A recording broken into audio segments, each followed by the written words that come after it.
Bonjour à tous, aujourd'hui nous allons voir Terracotta Army qui nous a amené en français par Pixie Game et qui vient de l'éditeur Board & Dice. Donc dans Terracotta Army, nous allons fabriquer la fameuse armée de soldats en terre cuite chinoise qui accompagnait l'empereur dans sa dernière demeure. Si vous ne connaissez pas, allez faire un petit tour sur internet pour voir ce que c'est que cette armée qui existe bien évidemment en terre cuite. Donc nous allons faire ça dans ce jeu qui n'est pas très compliqué au final, hein. Il est donné 14+, mais il est assez simple, les règles sont assez simples. Tout l'intérêt réside dans l'interaction entre les joueurs. Il y a beaucoup de majorités dans ce jeu, ce qui est une bonne chose pour moi et des gens qui n'aiment pas trop les majorités. Je sais pas pourquoi, parce que la majorité dit forcément forte interaction entre les joueurs, et c'est ça qui est tout à fait sympathique. Alors voilà le plateau principal de Terracotta Army. Donc dans ce jeu, je vous ai dit, nous allons construire des statues d'argile pour accompagner l'empereur dans sa dernière demeure. Nous allons les mettre ici, dans le mausolée, dans cette zone-là. Nous allons poser, vous allez voir, c'est que des figurines, différentes statues, différentes figurines donc, et c'est comme ça que nous ferons nos points de victoire bien évidemment. Alors dans ce jeu il y a de la ressource, il y a d'abord de l'argent assez classique et de l'argile. Alors l'argile que vous voyez là, alors je ne mets pas tout, hein, j'en mets qu'un petit peu, il y a beaucoup plus de matériel que ça. Il est sous sa forme humide ou c'est sa forme sèche. Bon bah forme humide. Avec ça, c'est malléable, on fait des statues, forme sèche, on fait rien du tout, va falloir la réhumidifier. Donc c'est une ressource qu'il va falloir gérer en gros recto verso comme vous allez le voir. Donc nous allons ici poser des figurines qui représentent cette armée en terre cuite que l'on va fabriquer donc avec cette terre cuite soit sèche soit humide, et puis il faudra qu'elle soit humide pour que nous puissions y poser des figurines ici. Il y a de l'argent en ressources. Sur le reste du plateau, vous verrez, ici, on a une roue d'action qui ressemble un peu à celle de Barbarians, pour ceux qui ont déjà joué à cet excellent jeu, que je conseille vivement, il y a une vidéo sur la chaîne. Donc c'est ici qu'on va déclencher les actions à notre tour, en sachant que c'est un jeu de pose d'ouvriers. C'est pour ça que vous avez des petits symboles ici de meeple, vous verrez. Mais on va poser des ouvriers et faire les actions dans cette roue, souvent une règle bien sympathique. Et tout ça va se faire en 5 manches, et les marqueurs de manches est là, regardez, vous avez 5 manches. Alors j'ai un petit marqueur que je vais mettre là, sur la manche 1. Alors, il faut savoir qu'à la fin de chaque manche, il y a un scoring, que je vais bien évidemment vous expliquer, mais entre autres choses, vous avez des tuiles de scoring de fin de manche qui sont bien évidemment révélées systématiquement en tout début de partie. Hop, alors elles sont orientées parce que sinon on peut se tromper. Voilà, je vous les mets complètement au hasard, hein. Je ne sais pas du tout ce qu'on va avoir, voilà, et mettons ça. Et voilà. Voilà, donc là, on a 5 tuiles de scoring de fin de partie, de fin de manche, excusez-moi, et vous verrez, à la fin de chaque manche, on ne fait pas que ce scoring-là, mais néanmoins, ça va évidemment orienter toute notre partie. Alors, il y a plein de jeux qui ont ça, mais c'est sympa. On les voit d'entrée de jeu, voilà, on sait exactement comment on va orienter notre partie, évidemment, en placement ici, de façon à scorer à la fois à la fin de chaque manche. Donc, on a 5 manches. À chaque manche, on va faire un certain nombre de tours de façon à utiliser tous nos ouvriers. C'est de la pose d'ouvriers sur la roue d'action là-bas. Alors on a deux types d'ouvriers. On a des petits qui sont des apprentis, puis des gros qui sont des artisans. Mais en fait, les gros, on n'en a aucun en début de la partie. On n'a que des petits. Alors il y en a 5, mais ça c'est pour une partie à 2 joueurs. Si vous jouez à 3 joueurs, on n'en a plus que 4. Et si on joue à 5 joueurs, on n'en a plus que 3. Vous allez assez vite comprendre pourquoi. Mais en tout cas, si on joue à 4, ce qui fut le cas de ma partie test, on va avoir ces 3 meeples ici. Et puis quand c'est à moi de jouer, je vais en prendre un et je vais venir le poser, vous allez voir comment, ici, pour faire les actions qui sont au-dessus, comme ceci. Oui, j'ai bien dit comme ceci, parce que quand je viens me poser comme ça dans un cadran, immédiatement, je commence par l'action centrale qui est en regard du cadran, je fais 7 actions, puis 7 actions, puis 7 actions, dans cet ordre-là. Tout est optionnel, bien évidemment. Si je ne fais pas une des 2 premières actions, je peux, et c'est rappelé ici, à la place gagner un argile humide ou une pièce, donc une ressource, au choix, si je saute une de ces 2 actions. Par contre, l'action du bas, qui est imprimée sur le plateau, si celle-là, je ne la fais pas, j'ai tout perdu, j'ai pas de cadeau de compensation. En tout cas, je vais poser mon meeple et faire cette action. Évidemment, comme dans toute pose d'ouvrier, on se dit en quoi je gêne les autres joueurs. Et bien, quand vous choisissez un cadran comme ça avec un apprenti, donc un petit meeple, il faut savoir que plus aucun apprenti ne pourra venir se poser ici. Vous avez bloqué l'action jusqu'à la fin de la manche. Donc ces 3 actions-là sont bloquées jusqu'à la fin de la manche. Donc comment faire si on veut les refaire, ces 3 actions? Lui, il a mis son meeple, je peux plus. Alors déjà, si vous avez un grand meeple, il aura fallu l'acquérir, vous allez voir comment. Donc si vous avez encore une fois un artisan, vous allez pouvoir venir vous poser ici. Oui, quand il y a un apprenti, donc un petit meeple, un autre joueur qui aurait un grand meeple peut tout à fait venir à son tour se poser sur la même zone d'action avec son grand meeple et refaire les actions. Ça, c'est la première solution de façon à pouvoir faire 2 fois ces actions-là. Alors d'ailleurs, ça peut être le même joueur, comme je vous le fais là, ou un autre joueur. En sachant, par contre, que si un joueur vient avec un gros meeple, donc son artisan, faire une série de 3 actions, plus personne à cette manche ne pourra y venir. Oui, un apprenti bloque les autres apprentis, mais pas les artisans, tandis qu'un artisan bloque tous les meeples apprentis comme artisan pour cette manche. Donc première chose, si on veut qu'une action soit faite 2 fois, on va devoir utiliser un grand meeple après qu'un petit y soit arrivé, bien évidemment. Autre chose, lorsque vous posez votre meeple, soit grand ou petit, pour faire les 3 actions qui sont au-dessus de lui, vous pouvez, avant de le faire, dépenser 2 pièces pour pouvoir, comme c'est écrit ici, tourner une de ces 2 roues. Ça, c'est tout à fait sympa. Il y a une petite flèche, on ne les tourne pas comme on veut. Celle-ci, on la tourne dans ce sens-là, les sens aigus d'une montre, alors que d'un cran. Hein, vous voyez, c'est bien aligné. Là, bah voilà, je peux dépenser 2 pièces pour tourner que d'un cran. Ou alors, et j'ai bien dit ou alors, vous dépensez 2 pièces pour tourner. Alors, il faut un peu tenir, mais pour tourner, pardon, celle-là, voilà, comme ça, d'un cran. Donc, vous choisissez lequel des deux vous voulez tourner, vous dépensez 2 pièces, et vous tournez d'un cran. Alors, j'ai dit, vous choisissez, c'est-à-dire que ça, vous ne pouvez pas le faire 4 fois en dépensant 8 pièces. Non, vous dépensez 2 pièces, vous tournez une roue dans un sens indiqué, une fois, c'est tout. Ce qui va évidemment changer l'ordre des actions qui sera au-dessus de votre meeple pour vos actions de ce tour. Et comme je vous l'ai dit, à chaque manche, quand on joue à 4, on a 3 actions, quand on joue à 3, on a 4 actions, et quand on joue à 2, on a 5 actions. Vous comprenez bien, c'est qu'en fait, on va remplir tout le tour. Bah oui, donc il faut quand même un nombre de meeples limité, sinon on ne pourra pas tous les poser de toute manière. Alors je me posais la question, à 4, c'est un peu rude, parce qu'on n'a vraiment que 3 actions par manche, pas beaucoup. Mais en fait, ce jeu est très interactif, on va surtout venir ici, et en fait, ça marche très bien, 3 actions, ça suffit quand on joue à 4. Donc je vous disais que le jeu était bien interactif, vous voyez déjà ici, parce que quand on tourne les roues, on change les actions pour les autres. Ici, avec les meeples, la règle que je viens de vous expliquer, évidemment que ça va jouer. Alors on va peut-être essayer d'avoir des grands meeples, mais vous verrez, rien n'est obligatoire dans le jeu. Ne vous dites pas, on va tous se rusher sur l'action pour avoir des grands meeples. Non, non, non. Surtout que vous allez voir, quand vous gagnez un grand meeple, vous en perdez un petit, vous augmentez pas votre nombre d'ouvriers. Donc au final, c'est pas obligatoire. C'est quand même, ça rend des services, mais vous allez voir, c'est aussi un peu directement lié à l'ordre du tour que l'on a ici. Alors comme je vous disais, on va essayer d'aller placer un maximum de soldats ici. Alors les soldats, c'est quoi? Alors ils sont amenés dans une très grosse boîte qui est dans la boîte et avec de jolies figurines. Alors ça, c'est pas cosmétique, c'est pour moi vraiment très très important qu'il y ait ces figurines. Alors vous avez des officiers, donc ce sont des statues évidemment, tout ça. Vous avez ici un garde, hop, je vous les montre toutes. Vous avez ici, allez on va montrer celle-là puisque c'est celle-là qui peut venir.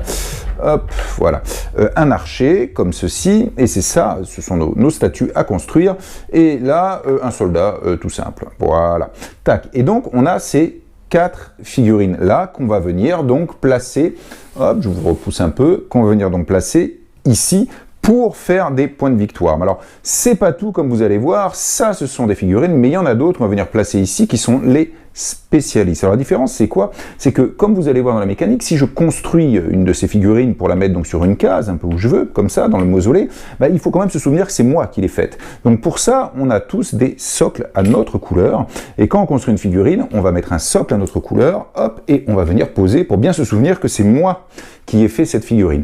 Tandis que ces figurines-là, qui sont les spécialistes, elles vont servir à bonusser cette zone-là, à bonusser nos poses de statues en point de victoire. Donc, ces statues de spécialistes qu'on va aussi construire, donc vous avez des chevaux qu'on va venir mettre ici, alors il y en a 4, vous allez avoir des serviteurs, je crois, si je dis pas de bêtises, que je mets ici, je vais avoir un arbalétrier, je vais vous dire un archer, ce sera plus simple, arbalétrier, si je dis pas de bêtises, voilà, qui est à genoux, que je mets aussi ici, et enfin je vais avoir un musicien que je vais mettre ici. Alors si vous regardez bien, on va pas leur mettre des socles à eux, comme ça, non, ils sont pas à quelqu'un, mais vous voyez que la base a une forme différente, et en fait vous allez voir, c'est directement lié à leur mode de fonctionnement, quand ils sont posés ici, de manière à bien s'en souvenir, c'est bien foutu.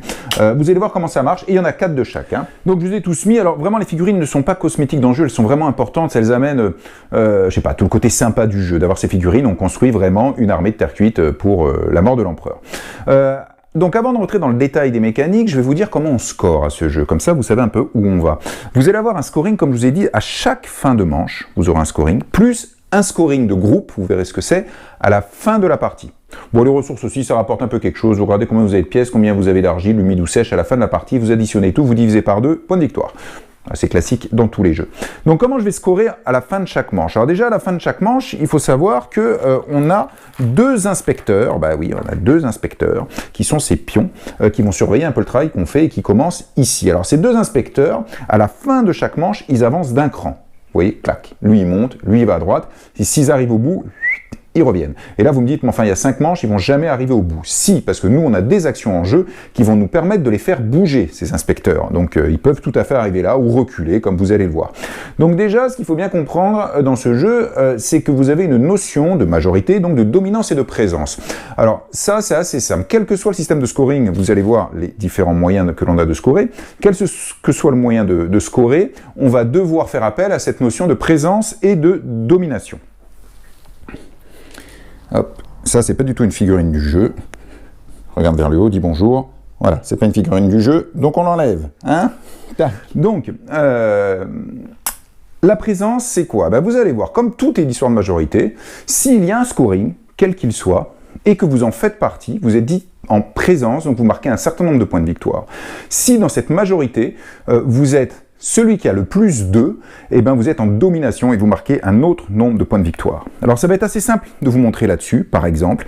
Regardez, à la fin de la première manche, on a cette tuile-là. Ça signifie quoi? Eh ben ça signifie qu'on va regarder dans le mausolée, à la fin de la manche, ceux qui ont construit des archers, c'est-à-dire ces personnages-là. Hein. Eh ben c'est bien simple. Tous ceux qui ont construit des archers, quand arrive la fin de la première manche, ont droit à combien? 2 points, c'est écrit ici. Et celui qui aura construit le plus d'archers, j'ai dit le plus, et c'est le plus strictement, hein, systématiquement. Lui, c'est pas 2 qui marque, c'est 5. Bon, c'est pas 7, hein, c'est 5. Donc c'est toujours comme ça que ça marche. Vous voyez, là, cette icône-là, c'est à la fin de la deuxième manche, on va regarder les figurines qui sont dans cette ligne-là.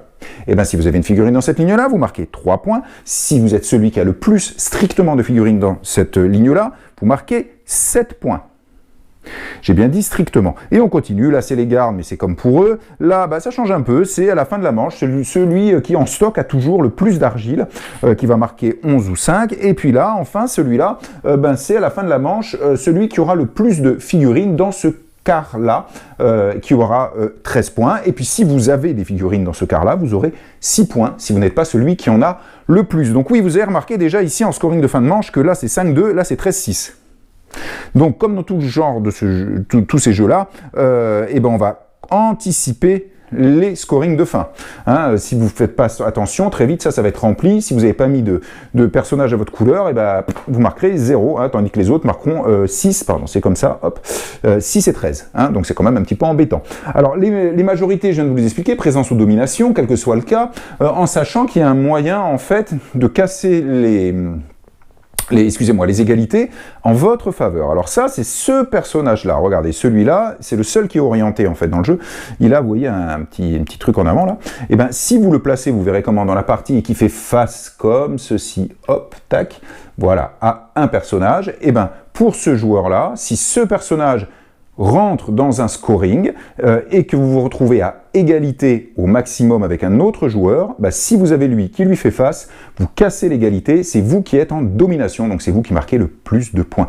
Hein, s'il y avait eu ici une icône par exemple avec ces soldats-là, celui qui en avait le plus, si vous étiez encore une fois à égalité en nombre de soldats construits qu'un autre joueur, mais que vous avez mis un archer assis bien face à lui, il faut bien faire attention à la direction, et bien à ce moment-là, comme vous aviez ça, c'est vous qui gagnez la domination, donc c'est vous qui mettiez les points en plus par rapport à l'autre qui aura des points en moins, juste pour la présence. Et si lui en avait eu un aussi, bah boum, ça rétablit l'égalité. Et si moi j'en avais 2 et lui il en avait un, ah bah là c'est à nouveau moi qui gagne l'égalité. Toujours pareil en cas d'égalité pour ceux qui en ont le plus.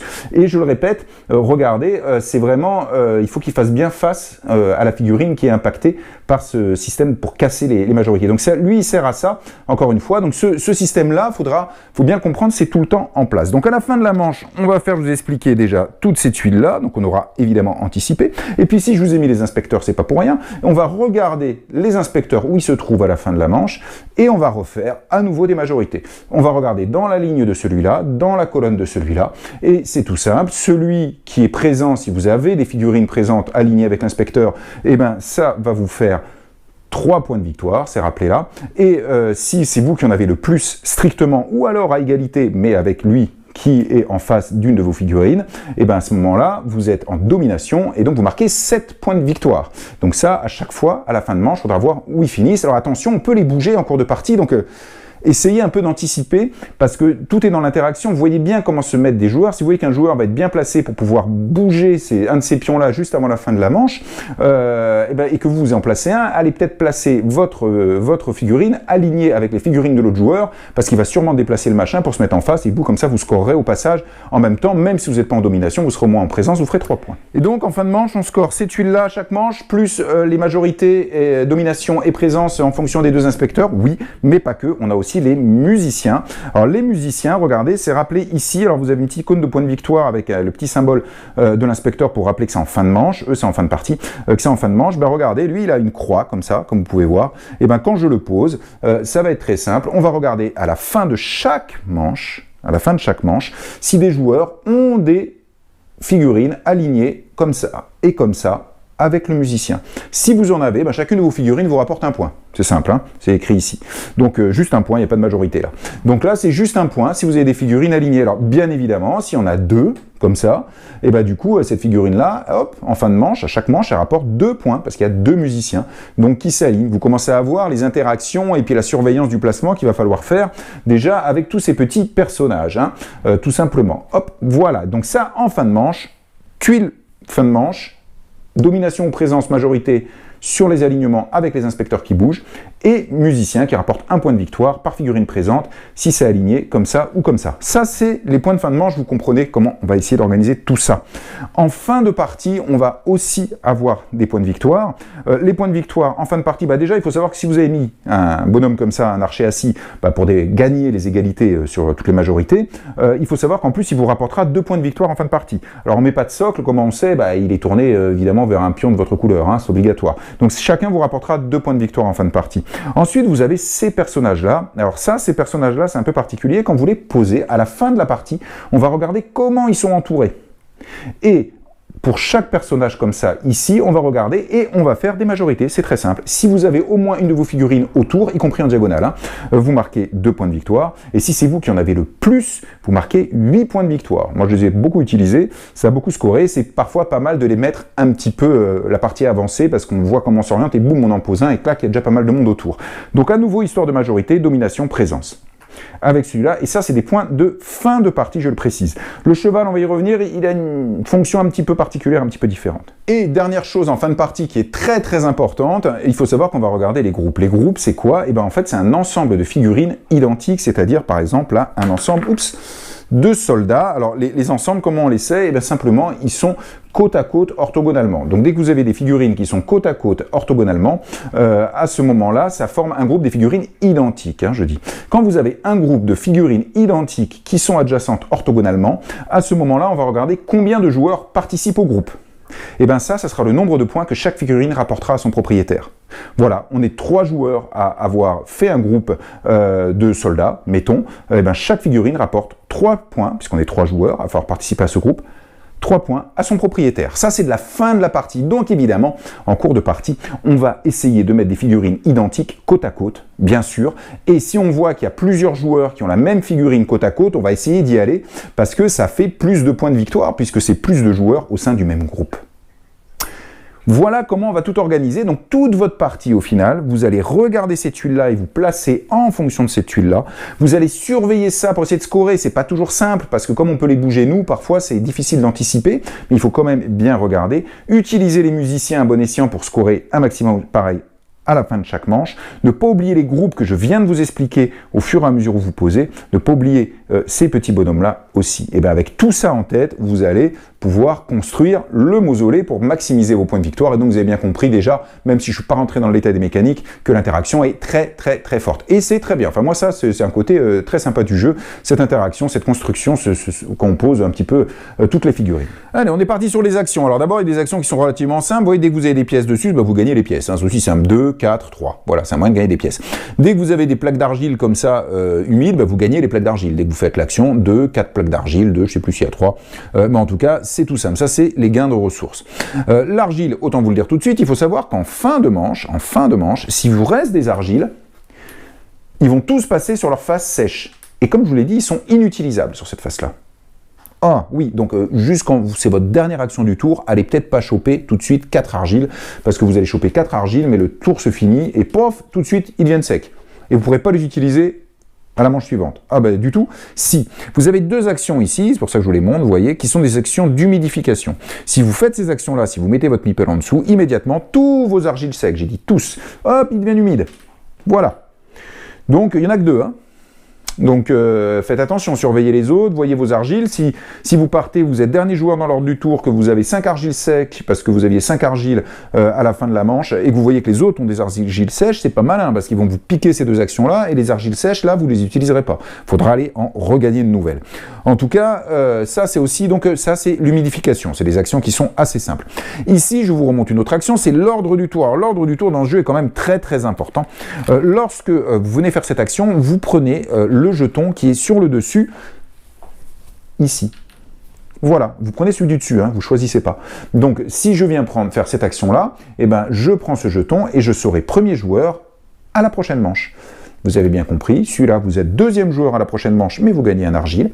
Et celui-là, vous êtes troisième joueur à la prochaine manche et vous gagnez 2 argiles. Je vous parlais des gros meeples, vous savez, ils vous permettent, certes, quand vous mettez, de bloquer la zone, plus personne ne peut y aller. Mais aussi, et surtout une autre chose, c'est que vous avez bien compris qu'au fur et à mesure où les tours avancent dans la manche, on va poser des meeples tout autour. Donc quand on va arriver vers la fin, quand il restera à chacun plus qu'un meeple, il n'y aura quasiment plus aucune action disponible. Enfin, il y en aura toujours, mais vous aurez vraiment plus le choix. Sauf si vous avez des gros meeples. Si vous avez des gros meeples, vous vous en foutez, vous pouvez toujours aller à côté d'un petit meeple. Donc ça, c'est très bien. Donc si vous êtes plutôt dernier dans l'ordre du tour, vers la fin, je pense qu'il aura été une bonne idée de se faire gagner un gros meeple. Si vous arrivez à être toujours dans la tête de l'ordre du tour, je ne sais pas si c'est très important d'avoir un gros meeple. Moi, dans ma partie, j'ai pas gagné, j'ai fini deuxième, mais j'en ai pris aucun. Je suis resté qu'avec mes petits meeples, mais par contre j'ai fait un peu attention de ne pas trop descendre dans l'ordre du tour pour pas me retrouver avec mon petit meeple où j'avais plus de place à la fin, j'avais pas le choix sur mes dernières actions de la manche. En tout cas, moi c'est ce qui m'a semblé. Hein. On est plutôt vers la fin de l'ordre du tour, autant avoir un ou deux gros meeples pour pas être embêté avec les dernières actions, avoir un petit peu de choix. Et puis si vous êtes toujours vers le devant de l'ordre du tour, c'est peut-être moins important d'avoir encore une fois ces gros meeples parce que quand ça sera votre dernier meeple à jouer, vous serez le premier ou le deuxième à le jouer, vous resterez encore quand même un petit peu de place disponible. Ah, et comment on fait pour gagner ces grands meeples? Alors, en fait, c'est tout simple, autant vous le montrer. Regardez, c'est cette action ici, là, avec le gros meeple dessiné. En fait, je viens ici, je pose mon petit meeple. Première action, je gagne un gros meeple. Génial. Donc, je le prends, je fais quoi? Je le mets devant moi pour cette manche? Pas du tout. Ce petit meeple sort de la partie et vous le remplacez par un gros meeple que vous mettez à sa place. Donc, ça, évidemment, ça a deux conséquences. C'est que ici, c'est bloqué pour cette manche. Plus personne ne pourra y aller. Ça, c'est la première chose. Deuxième chose, vous n'avez pas augmenté votre nombre de meeples. Hein. Et troisième chose, lui, le grand, là, vous pourrez l'utiliser qu'à la manche suivante.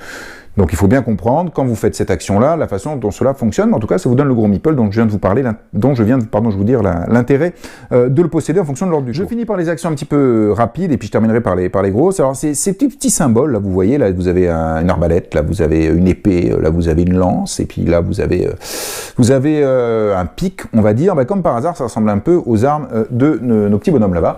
Et en fait il faut savoir qu'on a des jetons à ces effigies-là, que je vous montre tout de suite, qui sont ici, et qui commencent la partie d'ailleurs sur leur face barrée. Et en fait, quand vous allez activer une action comme ça, vous allez pouvoir détaper, c'est-à-dire activer un de ces jetons. Ah, c'est bien d'avoir ces jetons actifs, oui, pour deux raisons.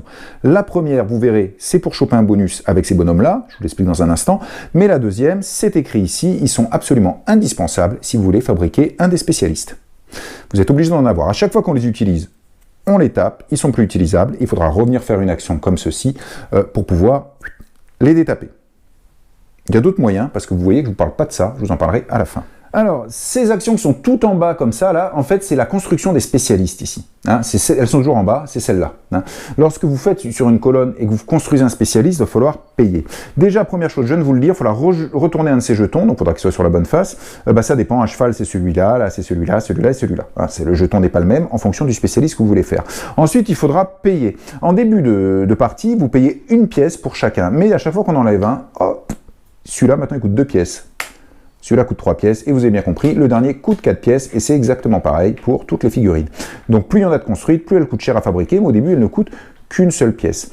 tout simplement. Comment ça marche? Eh ben, je viens là, je retourne le jeton en question, je paye le nombre de pièces en fonction du nombre de figurines qui restent, je prends la figurine et je la place. Et je la place où je veux. Il faut savoir que dans ce jeu, quand vous placez une figurine sur le plateau, vous êtes complètement libre. Vous placez où vous voulez. Mais évidemment, vous réfléchissez en fonction. Lui, les points de victoire alignés comme ça, en fin de manche, bah, vous allez le placer en fonction. Lui, bien évidemment, vous allez essayer de vous le placer à côté d'une de vos figurines qui va être beaucoup impactée dans les majorités et qui risque de ne pas être en domination et d'être en égalité. Lui, vous avez bien compris, vous allez vous le placer à un endroit où vous avez beaucoup de vos figurines autour, hein, pour essayer de marquer des points, ou en tout cas, vous allez les avoir. Hein. Ça, c'est certain. Et le cheval, je vous en ai pas parlé. Quand vous posez un cheval, en fait, vous allez choisir une de vos figurines qui est sur le plateau, vous allez la mettre sur le cheval, hop, comme ceci, et vous venez placer le cheval, vous remettez la figurine là où elle était. Quel est l'intérêt de ça? Et bien que maintenant, votre figurine, elle est toujours considérée comme une et une seule figurine, hein, pour les majorités, etc. Par contre, elle s'étale sur 3 cases. Et bien ça a plein d'intérêt. Lorsque, par exemple, on doit avoir des figurines dans cette zone-là, ben elle est à la fois dans cette zone-là, à la fois dans cette zone-là. Si on avait l'autre tuile qui disait dans cette zone-là, ben c'était pratique. Elle comptait pour les 2 scorings. Lorsque le petit bonhomme, là, il se balade pour aller faire du scoring en fin de manche, et ben là, votre bonhomme, il score, là, il score, et là, il score aussi. Puisqu'il est maintenant sur 3 cases. Hein, donc c'est très bien. Mais attention, il ne compte que pour 1. Je le répète, hein, vous ne dites pas, ah ben là, j'ai plus 3, donc j'ai la majorité. C'est juste 1. Hein. Mais par contre, du coup, de l'avoir grand comme ça, c'est très pratique. Sans compter que ça peut bloquer. Moi, dans ma partie, à un moment, j'en ai mis un ici, comme ça, et il y avait un scoring pour cette zone-là, et ben ça a complètement bloqué un joueur qui n'a pas pu y venir.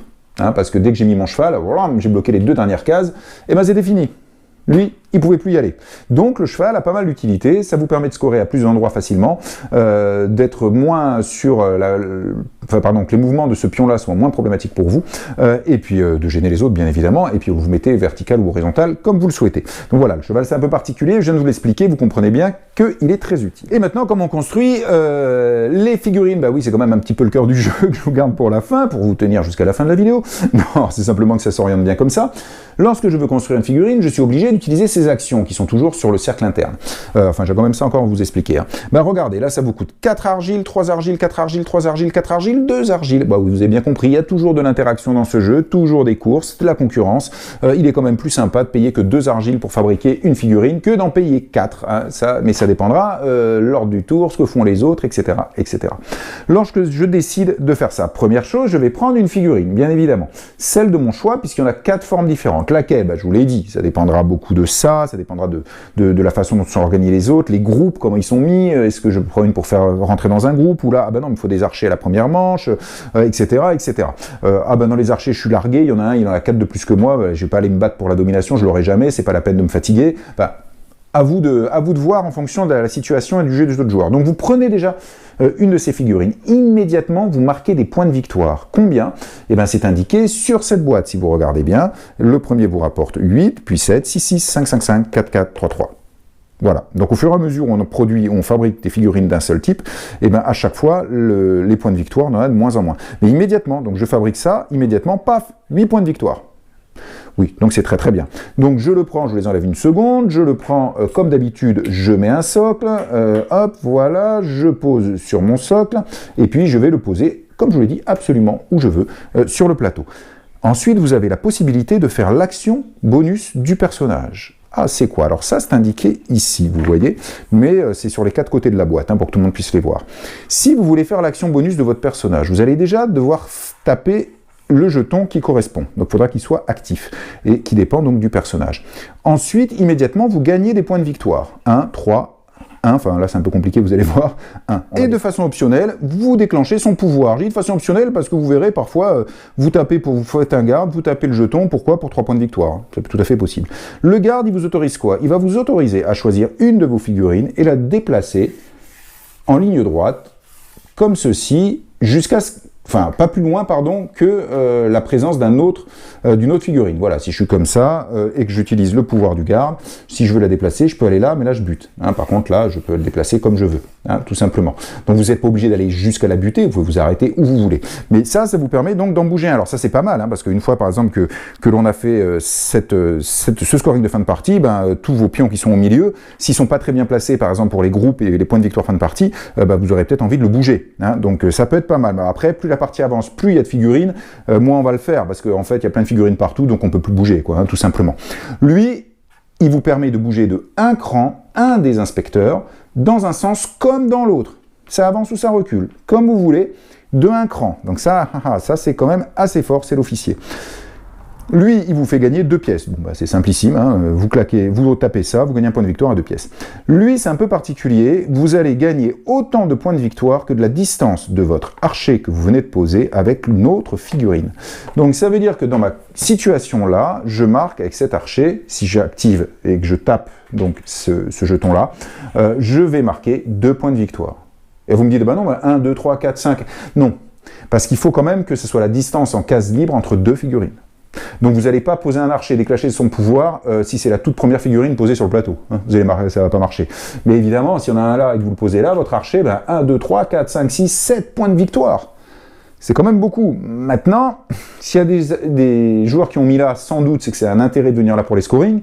Donc vous vous éloignez du scoring. Ensuite, vous ne formez pas des groupes, puisqu'il faut se rapprocher. Donc ça ne va pas dans le bon sens. Maintenant, faire ça, c'est quand même beaucoup de points de victoire. Hein, 7 points de victoire. Donc ça peut complètement valoir le coup d'isoler votre pauvre archer là pour faire ça. Puis après, vous pourrez poser un garde et ramener votre archer avec son pouvoir si vous le souhaitez. Donc il y a plein de possibilités au final dans ce jeu. Et j'oublie toujours, lorsque vous payez en argile, excusez-moi, que vous faites l'action, vous remettez l'argile dans le stock commun, sauf un argile qui vient dans l'entrepôt. Vous voyez, j'ai déjà mis un argile parce qu'en début de partie on en met un. Dans l'entrepôt qui correspond au cadran où vous avez fait l'action. Mettons que je l'avais fait ici pour 4 argiles. Eh bien je viens mettre un des argiles que j'ai payé, hein, pas en plus. Hein, je viens le mettre ici. Et je le mets comme ça. Ah, et donc oui, donc les entrepôts se remplissent d'argile sèche, hein, tout doucement, puisque c'est un par construction de figurines, et puis il n'y en aura pas d'en construire des figurines. Et à quoi ça sert les entrepôts? Vous allez voir ça dans un instant. Bon, donc cette action est vraiment le cœur du jeu, parce que c'est en plaçant des figurines qu'on va scorer en fin de manche et en fin de partie avec les groupes. Ça vous rapporte des points de victoire et pas qu'un peu d'entrée de jeu. Et en plus, il y a des bonus bien sympas. Donc c'est quand même le cœur du jeu, c'est ce qu'on fait en permanence. Donc c'est pour ça que ce qui est bien dans ce jeu, c'est qu'il y a une forte interaction, parce que vous allez me dire, ouais, si on fait un peu toujours la même chose, enfin dans tous les jeux, on fait un peu toujours la même chose, mais oui, mais bon, la situation sera en permanence différente. Après, petite chose sur ces jeux-là, évidemment, parfois ils peuvent être un petit peu longs, mais notre partie ne l'a pas été, parce que vous pouvez anticiper vos actions avant de jouer, mais s'il y a 3 joueurs avant vous, ça va beaucoup dépendre de ce qu'ils ont fait, donc ce sera un peu difficile. Si vous avez juste un joueur avant vous qui réfléchit, vous pouvez réfléchir à 2 actions différentes en fonction de ce qu'il va faire. Si vous avez 3 joueurs, ça va être compliqué d'anticiper ce que tout le monde va faire. Mais enfin bref. Donc, en tout cas, ça, c'est vraiment l'action du cœur du jeu. Et je vous ai pas parlé de ça. Ça, ce sont les mètres. 1, 2, 3, 4, 5, 6 mètres. Si vous voulez faire l'action mètre, regardez, vous avez les figurines, enfin les dessins, pardon, ici, qui correspondent. Hein, voilà, il faut venir ici, si je veux faire l'action mètre, là. Et si je veux faire l'action mètre, donc je fais ça, donc je gagne 4 pièces, ensuite action mètre. Eh bien, l'action mètre, pour pouvoir la faire, il faut que je le paye. Oui, parce que il n'est pas gratuit. Pour ça, on a des petits jetons. Que voilà, alors vous voyez avec des pièces indiquées 1, 2, 3, 4, 5, 6. Alors c'est recto verso, c'est pareil. Alors faites attention, dans ma boîte, je ne sais pas si c'est le cas de toutes les boîtes, le joueur vert, son 4, de l'autre côté c'était un 3, et son 3 c'était un 4. Donc il y a une erreur de fabrication. Donc faites attention, là c'est 3-3, c'est bon, 4-4, mais joueur vert, faites attention que ce ne soit pas le cas dans toutes les boîtes. Hein. En tout cas, ça doit vraiment faire 1, 2, 3, 4, 5, 6. Donc si c'est le cas, c'est une erreur d'impression de toutes les boîtes du jeu, vous vérifiez, et à ce moment-là, vous mettez bien de façon devant vous à avoir 1, 2, 3, 4, 5, 6 pour le joueur vert. Sinon, il va avoir 2-3, pas de 4, ou 2-4, pas de 3. Voilà, comme vous pouvez voir, joueur vert, 1, 3, 4, non, 4, 3, 1, 3, 3, ou, 1, 4, 4. Donc, faites attention pour le joueur vert. Bref, après cette petite erreur de fabrication, je reviens. Donc, je viens ici, je fais cette action-là, je regarde, lui, il faut que je le paye. Combien?